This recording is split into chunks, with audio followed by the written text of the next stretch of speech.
listening to the City Center podcast from West Palm Beach, Florida. I'm Jerry Marcello. The city of West Palm Beach is often called a paradise. It's true, this corner of the world boasts some of the finest beaches, waterways, and natural habitats anywhere in the world. But paradise can be lost. Careless management of natural resources can alter the landscape and force the climate to change in unpredictable ways. But some communities are working to preserve and protect nature. West Palm Beach is one, with an entire department dedicated to sustainable living and protecting the environment. Joining us today is Penny Redford, Resilience and Climate Manager at the city's Office of Sustainability. Penny, welcome. Thank you. We have a lot to protect here in the city of West Palm Beach. We're a place surrounded by water and nature. What does this Office of Sustainability actually do to help with that? Well, we have a big focus on water, both water conservation as well as, natural resources. We do a lot of programming and education so that people recognize water is not an unlimited source. I mean, we get 60 inches of rain or close to it every year, but a lot of it runs off and we don't capture it. It may go into, the storm drains, into the intercoastal, and not necessarily available for us. So it's important to conserve. Mm-hmm. We are so lucky to have Grassy Waters Preserve, which is a remnant of the Northern Everglades, and that is one of our main sources of drinking water. So we have surface drinking water supply. We do have some backup supplies as well, but all of that means that we need to think about what we do to keep our water clean, safe, and then make sure we have plenty of it. So there was a point where someone identified the need for exactly that, protecting and preserving the environment. Tell us a little bit about the history of sustainability and its role here in West Palm Beach. I'm so happy to do that because we have such a long history, and the city of West Palm Beach has been a leader in the whole climate change action field. We got started with Mayor Lois Frankel in 2007, and the office was created in 2008. We had a large citizen-driven task force, City Green Task Force, that actually met and gathered information and made recommendations for 2 years. From that, we developed a sustainability action plan. We started really right off the bat doing some great things.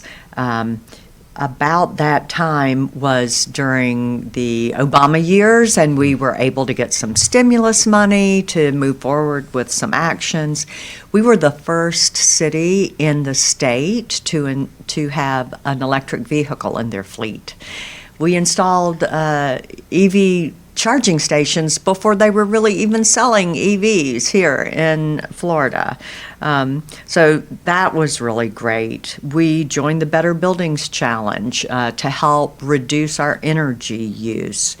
And we did great things with water conservation. We were a Wyland Mayor's Challenge winner. We've also done greenhouse gas emissions inventory that was back in 2014, I believe, and then we update that every few years. We've expanded our staff. We have really worked out in the community, and I'm really happy to say in 2015 we were recognized as a 5-star community, which is a certification that looks holistically at the things you are doing in your quality of life. Wow. Then we sort of changed that, and in 2022 we were awarded a gold certification for LEED for cities and communities. And that measures our city against benchmarks of environmental, social, and equity issues, everything across the country really is a standard, and we have a gold rating. That's fantastic. Now, you've gone through a list of many accomplishments since the office opened. Let's try to enumerate what are the most pressing needs for our community, as far as, is it water, is it climate change, is it sea level rise? What should we be focusing on as far as the things we need to be addressing right now? So can I just say yes to all of the above? I think education and awareness about climate change is really paramount. We can't take action on things that we don't understand. And we've got to set priorities. So my ask of everyone would be to educate yourself, take advantage of the information that's out there so that we can make good choices, either when we vote, when we spend our money, when we make our life decisions. It all really does impact how we are adapting or either helping or hurting our climate change issues. Now, specifically, water conservation is huge. We have several programs that can provide, for example, high efficiency toilets, credits for people who would like to trade out old inefficient toilets, which really uses a lot of water. We give away rain barrels to city residents. And we have many other technology pieces, things that we try and do to save water. Now, my guess is if you were to go out and step out on the street and talk to anybody who lives here year-round, they're going to tell you we get an awful lot of water here. I think you mentioned earlier we were around 60 inches of rain a year. So why is there a need for West Palm Beach to conserve water? We have to think about our long-term future. Our city is growing. And again, with that growth, it's not just more people, it's more buildings, it's more pavement. It's, how is that rainwater being captured? And we need to think about that. And how is the aquifer being replenished, for not just us if we choose to pull or need to pull water from that instead of surface water, but for our surrounding areas. And how clean is that water? Again, some of that is going into the intercoastal, and we want to protect the water there and as it goes out into the ocean. Absolutely. We'd experienced, if my memory serves me correctly, one of the hottest, if not the hottest, summer times in recent memory. The increase in temperature is real. How do citizens contribute to helping to solve that problem?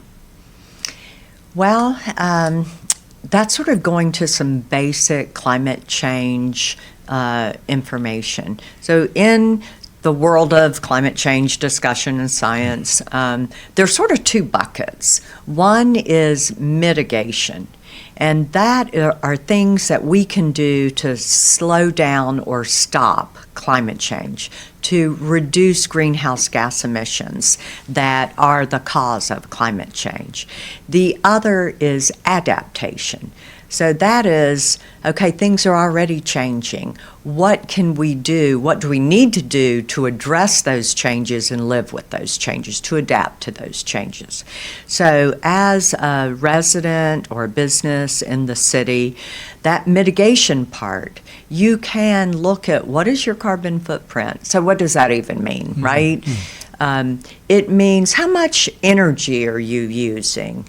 Are you cranking your air conditioning up or up or down, however you say that, so that it's running all the time. And, a lot of times I need to have a sweater on in the summer to be inside.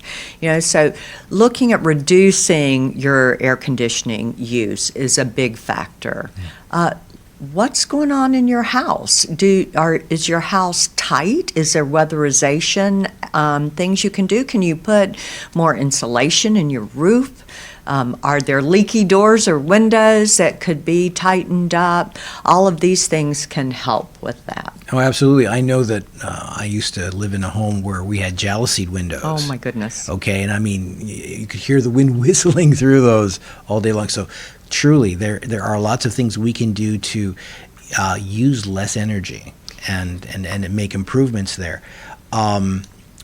You're making some important hints or points here about what we can do to conserve and to protect our environment. Where can people find this information out? I mean, is it online? Where do we get information? Well, there are a lot of sources, but you can certainly come to the Office of Sustainability, and you can email us at sustainability@wpb.org. Also go to the city webpage. It would be wpb.org/green, and find a lot of information there. You can call us. I mean, we want to be your resource. We know people are busy. They've got so much other things going on that they can't pay attention and gather all that information. We want to do as much of that for you as possible, so please take advantage of what's there and of the programs that we have. Say if I'm a leader for a homeowners association or a condo association, will you come out and speak with us? We would be delighted to speak with you. And I'll tell you about a couple of programs that we have that we could bring directly to your neighborhood group, condo, homeowners association, not-for-profit group, community organization.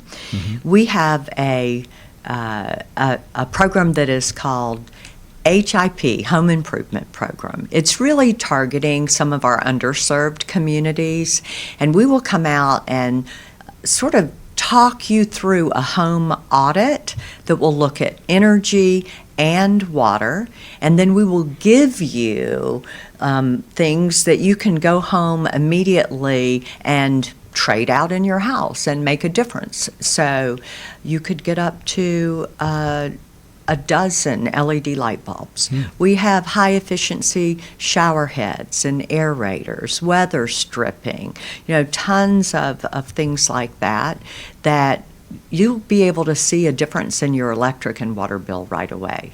That's fantastic. We also would love to talk about electric vehicles. We do a greenhouse gas inventory every third year, and every time the two top emitters are buildings, because of the amount of energy we use, and transportation. Let's elaborate a little bit on what greenhouse gases actually are. So greenhouse gases are they are gases that are impacting our atmosphere.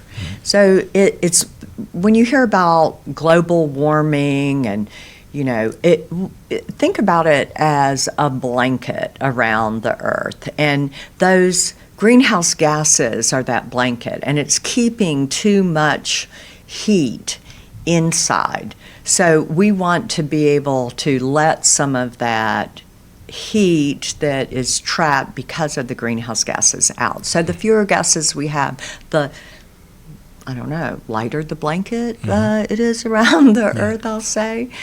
But those are most often caused by fossil fuels. And so by looking at electric vehicles, for example, that is a way to reduce our transportation emissions, so those gases that come from transportation. But you don't have to buy an EV in order to reduce your transportation emissions. You could walk It's beautiful here most of the time. So get out and walk, ride your bike, Absolutely. use public transportation. Our city has some great options for getting around that are also electric. These are all things that are important to contributing to controlling this. We are a city that's surrounded by water. We are also surrounded by some of the most beautiful trees and greenery that you could ever imagine. How important are trees to preserving the environment? I think just because they are here and typically green all the time, there's some things we tend to take for granted, right? And those trees are so important. They provide shade, which cools down the sidewalks and the streets. It allows you to be more comfortable biking and walking. They take up storm water. So, in other words, when it rains and then the water runs off, maybe because everything can't be absorbed, what is absorbed is taken up by trees. So there's less runoff, and that's very helpful. And then trees also sequester carbon or greenhouse gases. So what does that mean? They take in carbon dioxide and store it in the body of the tree, so it's not going into the atmosphere. And they increase your property value. So just, a lot of times everything comes down to money, Well, think about that as well. And they provide homes for the birds, the pollinators that are so important to us. So how do we help residents plant more trees? I'm so glad you asked me that. We have a program, 10,000 trees in 10 years. We give away minimally 1,000 trees a year. Wow. To residents and businesses. They're native trees. And we're asking you to put them, plant them in your yard. We have education about the right plant for the right place. So you don't want to put a huge tree in a tiny little spot and then it not be happy and you not be happy with it. But you can go to our website and see when our tree giveaways are. You get to pick the tree that you want.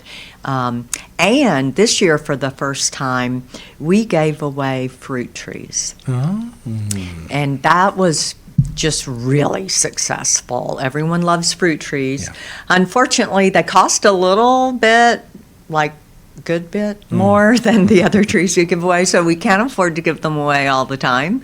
But we were wanting to do the fruit trees especially to improve people's diet, to help where, maybe their food deserts. So having that fresh fruit just in your backyard can make a difference to some families. That is so true, and that's a fantastic program. You have many, many programs available, and I know that I see your team out at all sorts of events. Tell us a little bit about the outreach. When people can see you, what can they look forward to talking with and learning about when you're out in, say, the Green Market or another city event? Well, first, let me just reinforce that everyone can always call us. Right. And we will try and come to you.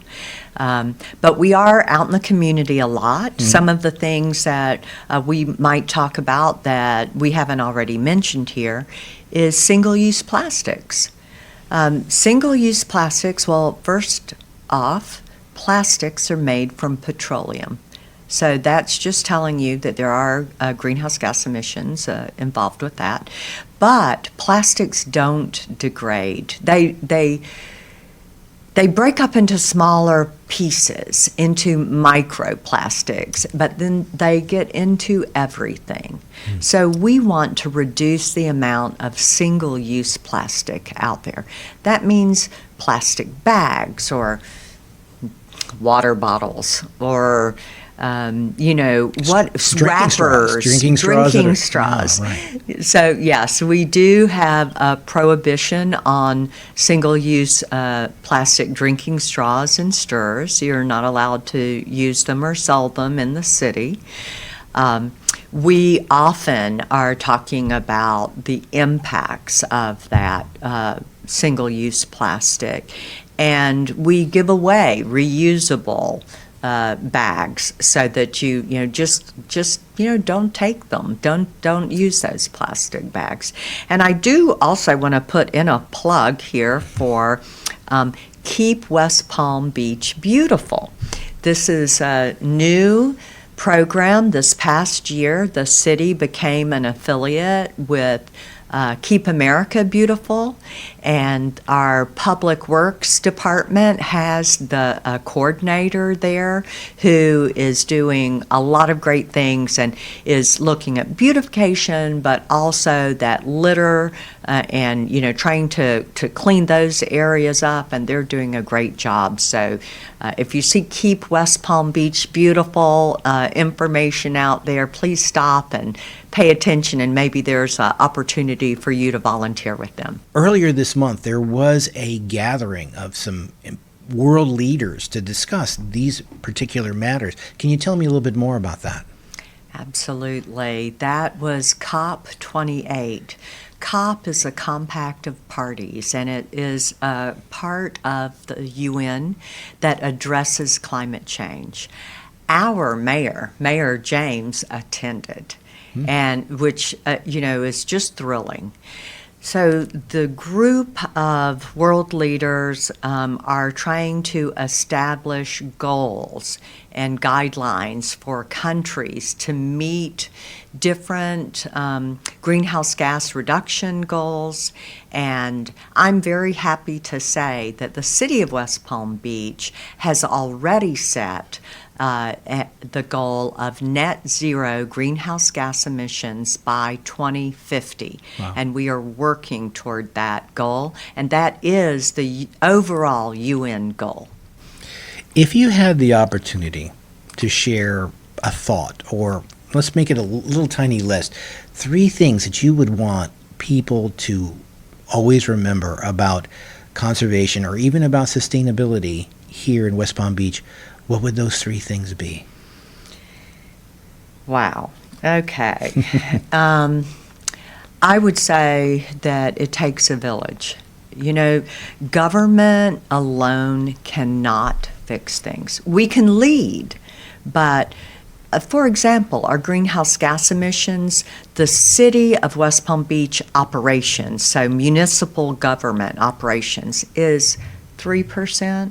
Under 5% of our total community greenhouse gas emissions. So that means it's up to every individual, whether you live here, work here, play here, learn here, to take action and be responsible, because we live in paradise, just like you said. As a matter of fact, our sustainability action plan is Rethink Paradise, is the name of it. And we do want to rethink paradise so that this paradise is here for us now and in the future. So definitely don't wait for someone else to take action. You take action, learn, and do. So that sort of sums a lot of that up, really. It's a wide spectrum and very important message. It's not quite as succinct, maybe, as far as an individual action that you can take, but it's a great starting point. It's I think one of the things that I'm coming away with from our conversation is the fact that people can reach out to your office to get specific information on things that are impacting them, their property. They have a question about, greenhouse gases. They have a question about how can I get a tree? Those things that you can help them with on a one-to-one basis, and they can call you and talk to you about. Absolutely. You can call 561-804-4994. And we'll be there. You can email us at sustainability@wpb.org. And, you can stop and talk to us when we're out in the community, because we are, we're at the Green Market, we're at Lagoon Fest, we go to Manatee Fest, you name it, we try and be out there, because out of sight, out of mind. We want you to Right. remember and think about, that it's time to take action. It is indeed that. It is time to take action. Penny, I want to thank you for joining us today. This has been a eye-opening discussion about important resources that every resident can take part in. Is there any last thoughts you'd like to share as a parting comment to our audience? Well, I want to go back a little bit. I talked about mitigation, those two buckets. Right. And mitigation was reducing our greenhouse gas emissions, which is causing climate change, right? I said reducing your energy use, looking at other ways of transportation, those kinds of things. Well, the other bucket is adaptation. And one of the things that we are having to adapt to all over, but especially in South Florida, we're seeing sea level rise, those king tides that come at the equinox, usually in the fall, but we see them in the spring. We're getting stronger storms. It's not just hurricanes, although, thank goodness we haven't had any, knock on wood, for several years, but the hurricanes are getting stronger. We used to not have a Hurricane 5, Category 5, and now every year it gets 4 or 5, hopefully is reduced before it hits land, but that's telling you that the oceans are warming up, some of the weather patterns are changing, so we have to think about adapting to that. That may mean, where are we building our houses? How are we building our houses? Stronger building codes have been in place for a while. We also are seeing rain-induced flooding. So not just from storm surge or from sea level rise, but we're getting these deluges that, 10 inches at a time. Well, if we have rain over several days, and then we get another downpour, there's no capacity, there's limited capacity in our soil to handle that. So that's why we get flooding, even though Florida's a pretty flat place. Right. So thinking about ways to adapt, and the city is doing things to address that. We currently are undergoing a vulnerability assessment that is looking at all those things I just talked about, especially the storm surge, rain-induced flooding, and sea level rise. And we're going to come up with some suggestions about what to do about that. We have been installing tidal valves in around Flagler Drive. So those king high tides, the sea level rise is not causing the water to come up through the storm drains anymore. Those tidal valves keep those down. We have a pilot program that we're going to be testing some new technologies on a few areas of our seawall. So we can, we want to do green components, so plant mangroves or do some things that haven't necessarily been done throughout history for let's say seawalls and things like that. Now we've partnered with Palm Beach County, and there have been some great mangrove plantings in different locations. So every location, they're unique. You have to look at what's needed at the location, what's going to work with how the waterfront is used and how it may impact and all those things. So we are addressing these climate issues.